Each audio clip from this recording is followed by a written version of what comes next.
Hello, it's the Hag Reads, and I am back for my weekly update. This is for last week, June the 26th through yesterday, July 2nd. I read 11 books last week. Don't get excited or be impressed about that. 6 of those are children's fiction. I read 1 adult nonfiction book and 4 adult fiction books, and most of those were easy peasy fun reading. Since it's the end of a month,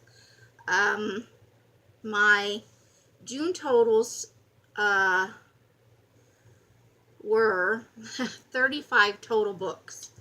I read 16 adult fiction, 2 adult nonfiction, 7 young adult books, and 10 children's fiction books.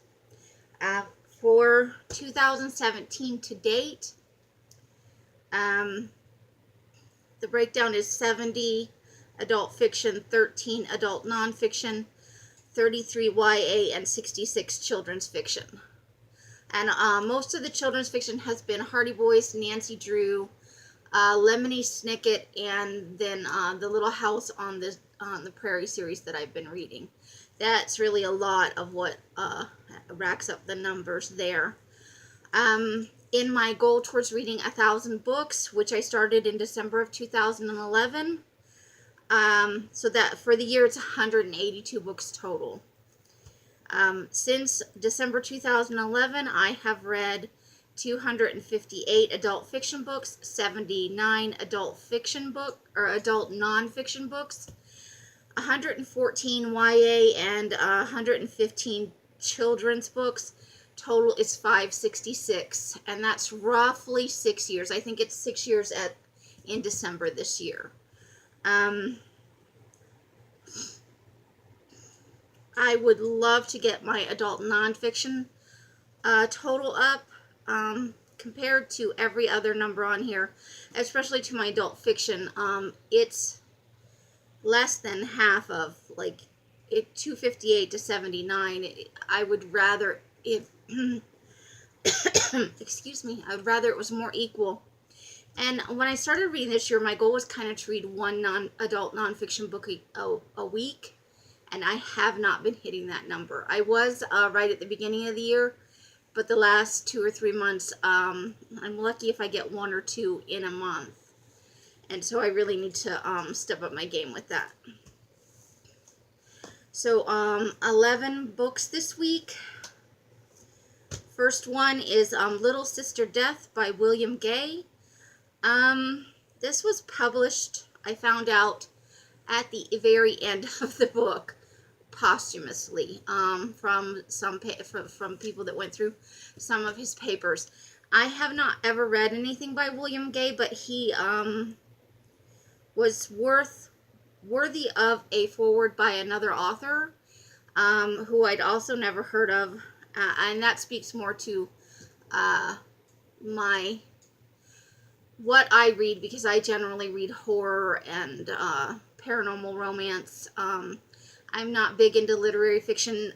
Mr. Gay could be incredibly famous, and I don't know it. I enjoyed the book, and as I was reading, I felt like it was really sparse and perfunctory. I mean, it covered everything, but it didn't feel very engaging, and I think that's because it was unfinished at the time of his death, and I didn't find out until the very end. There was a note, a little paragraph at the end that it was published posthumously, and I was like, oh. And it even included his notes. This was based on the Bell Witch haunting, which I'm vaguely familiar with. I don't have, I've never read anything about it before. So I enjoyed it, and I would definitely give some of his other work a try. This just didn't feel like a finished work, and when I checked out some of the other reviews, people who read it said they liked it well enough, but they wished it had probably remained unpublished, because it didn't feel like his other works, or it didn't feel as complete as his other works, was kind of one of the commentaries that I got. So, I did enjoy it, but it did feel incomplete. It felt like kind of flat almost, but the word choices and the sentence structure were amazing, and I really enjoyed reading it. It's just, it didn't feel engaging, and I think that's because it was an unpublished work. It was unpolished. It was still in progress. The second book I read was How to Run with a Naked Werewolf, which is part of the Naked Werewolf series by Molly Harper. Paranormal romance, contemporary setting. And this is everything that I like about paranormal romance. After I kind of had some misses recently, specifically with Guilty Pleasures by Laura K. Hamilton. It's still got, you know, the big, strong male character who's kind of a lummox. He thinks he knows what's best. He's trying to protect the woman. But it's treated, I think, more lightheartedly. And there's more light humor in these books than there are in a lot of the other paranormal romance that I've read. And the tone itself is not particularly dark. This isn't a gritty underworld. There's not, you know, it's just real life with werewolves. So it doesn't have that, there's another layer to our society, one that most people aren't aware of, in the sense of, like, it's this darker place where things go on that are kind of unsavory. Werewolves are just werewolves, and they're just trying to live their lives and be as integrated as they can be while being what they are in today's society. And I think maybe that's part of the difference, is that the author's not trying to paint this dark, gritty, urban vibe. It's just the real world with some extras. And so maybe that's something that I prefer. I've always thought that I kind of like the dark, gritty underworld, but being that it's so rapey and male, and the men are always dominating and the women are always tiny, and while the heroine is supposed to be spunky and a badass, that's generally not the case. Generally she gets knocked around and then saved by a guy in the end. In the case of, like, Rachel in the Hollow series, she had her Scooby-Doo team, and that's okay. I like it when it's a team. But when it's the spunky heroine who really gets bailed out by her badass guy in the end, despite the fact that she's a spunky badass heroine, I don't really go in for that, because then she's not a spunky badass heroine. She's just a damsel in distress dressed up as something else. My third book that was adult was The Girl Who Was Taken by Charlie Donlea. And it was kind of a murder mystery. The premise was two girls were abducted on the same night from or near a party on the beach. And one girl escaped and came back and wrote a book and was kind of famous and everything. And it was a juxtaposition between her struggle as a survivor, and it kind of went between what happened in the past when the abductions occurred, and in the present as she's living. And then it brings in a third character of the second girl who was abducted, who didn't escape and was not found. Her sister, who is a forensic pathologist, and she's in a residency, and kind of gets involved in the mystery as well. And so it's all of these people trying to work out this tragedy in their lives. And so it's not a very happy story. It kind of has a melancholy feel. And it has a happy ending that it still kind of like takes the wind out of your sails a little bit because of the nature of the story. My fourth book was Sycamore by Bryn Chancellor, and this was kind of the same way. It was kind of melancholy, not necessarily a murder mystery, but it is a mystery. And this is the one that was set in small town Arizona. The girl who disappears, and 20 years later her body is found by somebody who's new to town, and this kind of stirs up all the memories of when the missing girl originally lived in the town, and it's a small town, so there's secrets, and you know, it's a lot about small town dynamics and interpersonal dynamics, and none of the characters are particularly happy. So you never feel like these were happy people living a happy life and this horrible thing happened. I didn't get the sense that the people were really happy before it happened, and then it gets all stirred up again. But they weren't really happy in the intervening years. They were just kind of living their lives. And so this, you know, brings up old wounds and digs up, you know, kind of all of the unsavory things that maybe you'd like to leave best left in the past kind of thing. Again, ended on kind of a melancholy note, but for both of those books, I enjoyed reading them, even though the stories themselves, I don't feel like you could say, I loved that story. It was a great story. It was definitely enjoyable, and it gave me a lot to think about, but they're not happy. You don't walk away from that going, yeah, I want to recommend that to everybody. They're darker. They're just, you know, more sedate, more cerebral. And I did enjoy them both. So that's, or I misnumbered these. Next up is my adult nonfiction read, which was The Rules Do Not Apply by Ariel Levy. And I struggled a little bit with this one. Let me pause for a second here. So I couldn't really read my bullet points, and I couldn't find my glasses immediately around me. This was recommended to me by someone, but I don't remember who. I don't remember if it was a suggestion in a comment or an email through BookTube, or if like somebody I actually know in my life recommended it to me. And I'm not actually personally familiar with the author at all. Prior to reading this book, I'd actually never heard of this person. So that gives you some idea. I don't have a TV. I don't watch the news. I don't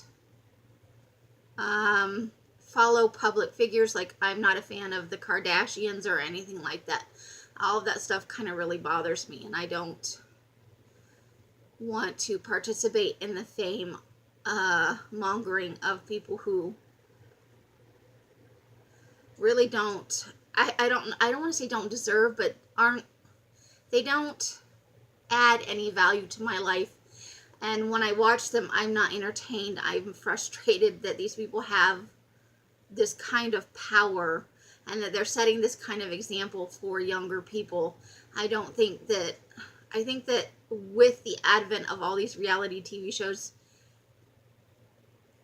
people have just taken that sort of behavior that you see that's semi-scripted and designed to be kind of poke it with a stick stuff, where it's meant to be provocative, that's the way everybody behaves, and that's an acceptable way, and that's the new foundation for what's acceptable in human behavior, and I don't agree with that at all.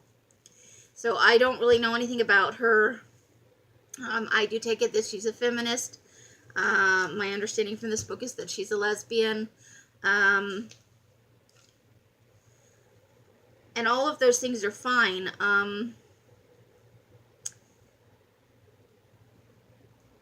It's really, at its core, a story about her miscarriage, but it's a long, long way getting there. A lot of background and stuff building up to it. And I feel like, I'm from a middle-class family, although I would not now consider myself middle class. I stayed at home as a stay-at-home mom for 10 years.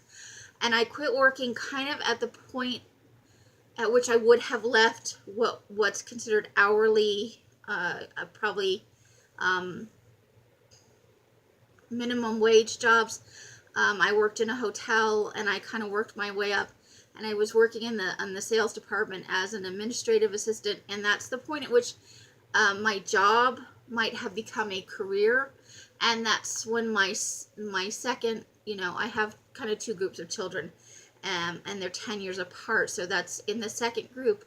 That's when my youngest, my biological son, was born, and we did the math on everything and decided I should stay home because that was the more economical thing. We were actually going to spend less money if I stayed home than if we paid for daycare and all that. And so it was a decision we made together.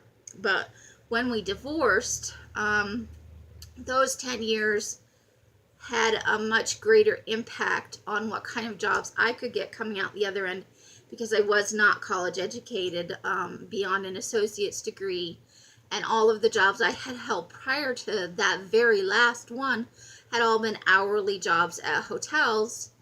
And I think one way, way back in the day, my first job was in, at the I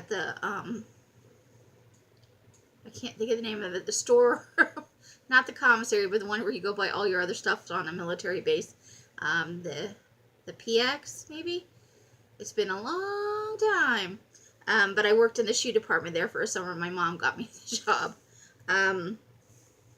But outside of that, all of my other jobs were in hotels. So now I worked mostly retail after my divorce. And then now I kind of cobble together my income, and I'm self-employed. And then I live with my transgender son, and so we kind of split the bills on this place. But I made a conscious choice when I got divorced after being unhappy for so long that money and success in the corporate world were not something that I really wanted. I just wanted to be comfortable and to be able to live my life and to find happiness in doing the things I enjoy instead of working to earn a living. I wanted to, whatever that saying is, I'm having trouble putting my words together today, but I didn't want to just put my nose to the grindstone and spend the next 40 years working at a corporate job and not really enjoying the rest of my life, because I had a large chunk of time where both my ex-husband and I were incredibly unhappy, and I think now we're both much happier people being apart from each other. So looking at Ariel Levy's book from that perspective, and I don't know that if she was born into money and she had opportunities afforded to her early in life, or if she worked her way up to where she was, but it felt a lot like she had kind of a really good life, good career success, a steady income of a more than adequate, in my opinion, level, security, people who love her, but that even with all of that, she was not a very happy person. And that it was kind of like,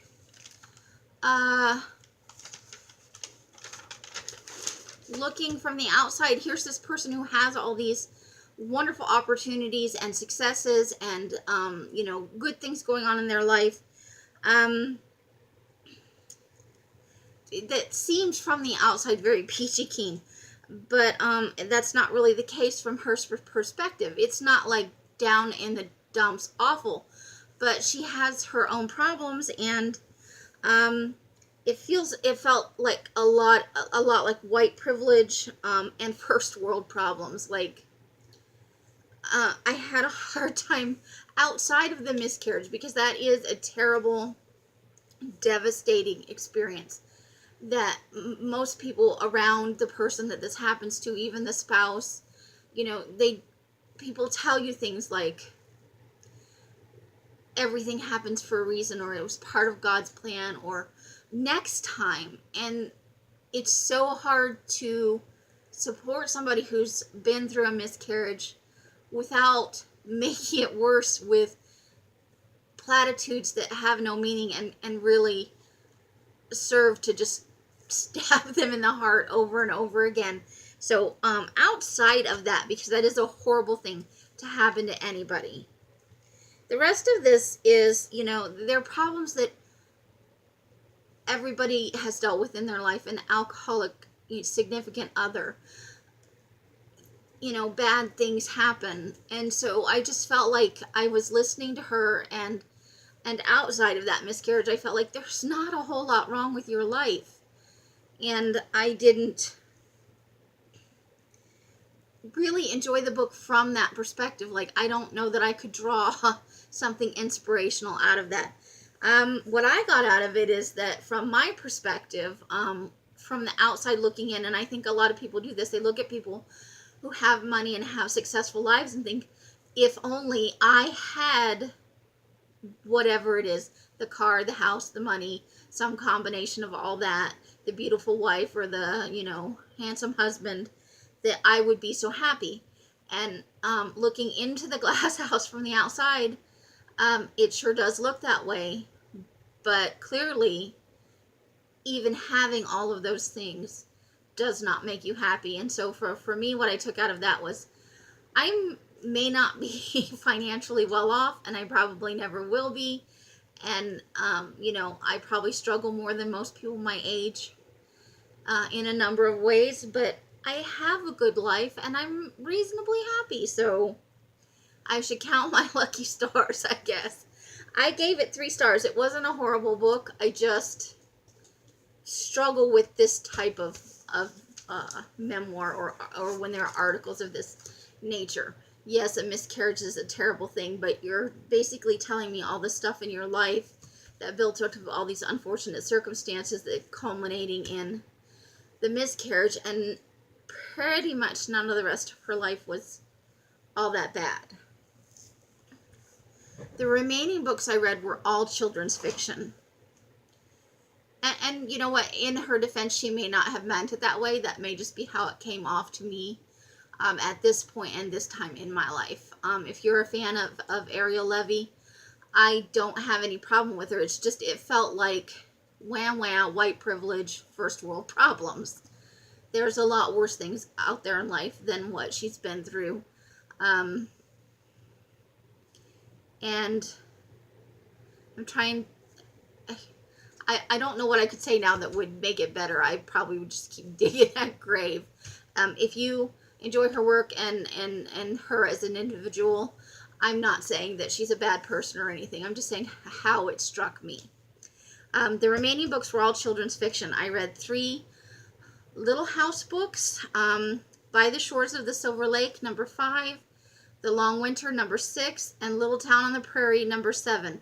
Of all of them so far, of all the 7 that I've read, I enjoyed Little Town on the Prairie the most. Oh my gosh, The Long Winter was not a horrible book, but what a hard, long, harsh, I can't even imagine. And I've been both homeless and hungry way, way back in my life. So, but not to the level that they're talking about in The Long Winter. And watching your family starve and being a provider for or a carer for a family where you just don't have what you need and then you have no way to get it. That book was hard to read from that perspective. But I did really enjoy Little Town on the Prairie. I think the most of all the books I've read so far. I read 1 Nancy Drew book, and that was The Clue of the Tapping Heels, and that's number 16 in the series. I am waiting on number 17. Still checked out by somebody else. The nerve of some people. And then I read 2 Hardy Boys books, number 6 and number 7, The Shore Road Mystery and The Secret of the Caves. And they were as adventurous as ever. Motorcycle, they're going around on their motorcycles. They're solving mysteries with their friends. The Secret of the Caves, they actually brought some of the girls who generally only appear in the Hardy Boys books to be their dates or to be cooking for them or in that sort of way. The girls in The Secret of the Cave actually did help a little bit with the solving of the mystery, and so I liked that because generally speaking, the Hardy Boys books, the women are portrayed in the typical 1950s, women are caregivers, the men are the providers, women are submissive, men are dominant, women make food, boys go on adventures. So it's kind of juxtaposed with the assertiveness of Nancy Drew in her books, and the way Ned helps her is it's a collaboration, and she's the primary character. She brings him in on the mysteries, so that's a little different. And So that's an interesting to see those, because they're both written in a similar time, period. Their origins are reasonably similar. And so it's interesting to see the differences between how the male-female relationships are portrayed in those. That is everything for today, and I will be back on possibly Wednesday, but definitely Friday. I will definitely have a mail haul. I have a couple of appointments on Wednesday, so I don't know if I'm going to get back home in time to film. And then I have stuff going on Tuesday or Thursday, so I can't, I just don't have time in the meantime. So if I'm not here on Wednesday, sorry. I don't think that many people watch the videos, so you won't be missing anything. And I will see anyone who cares to back here on Friday. Have a great whatever time of the day it is. I hope you had a great weekend. Bye.